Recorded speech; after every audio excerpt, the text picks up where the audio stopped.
I don't know if you guys have heard about Dr. Elizabeth Potter, but she's been in my head a lot. So Dr. Elizabeth Potter is a breast cancer surgeon who was called out of the operating room by United Healthcare in order to discuss coverage for her patient who is actively on the operating table. And I want to emphasize that, one, I of course stand with Dr. Potter because insurance is bullshit in America, and I've been yelling about this for years. It's why I have a direct primary care practice.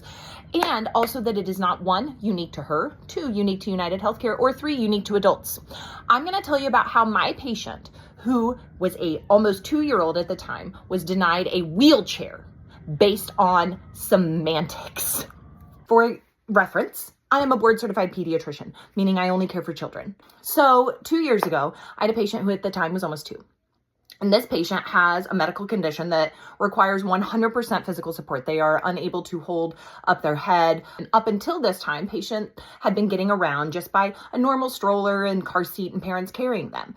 But as the patient got older, this was not becoming sustainable. Therefore, they needed a wheelchair. Okay? Seems like a reasonable ask. Now, here's what happened. Because this patient needed not just a regular old wheelchair, they needed an adaptive stroller because they're a child. Okay, so that's what I ordered. I used the CPT code and I ordered an adaptive stroller.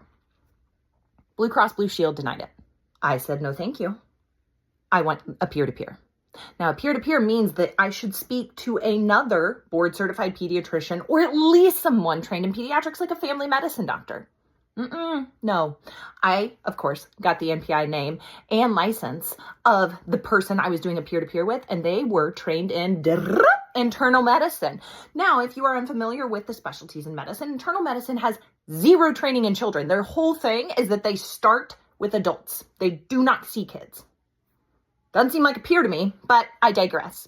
So I started discussing with them. I said, now, why did you deny it? And they said, this is not a medical necessity exclusion. This is a contract exclusion. I asked, doesn't your plan cover pediatric wheelchairs? This person said yes. And I said, what's the CPT code? It was the code that I submitted. Now I said, and I'm reading, FYI, I'm reading from my documentation of this conversation because I always document.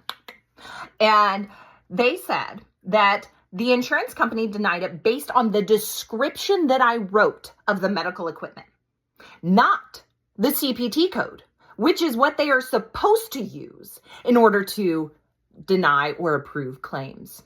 I had to resubmit this, and we had to do the whole process over again, just changing the word from adaptive stroller to adaptive wheelchair. So you tell me, was that denial for the benefit of the patient or for the bottom line of Blue Cross Blue Shield?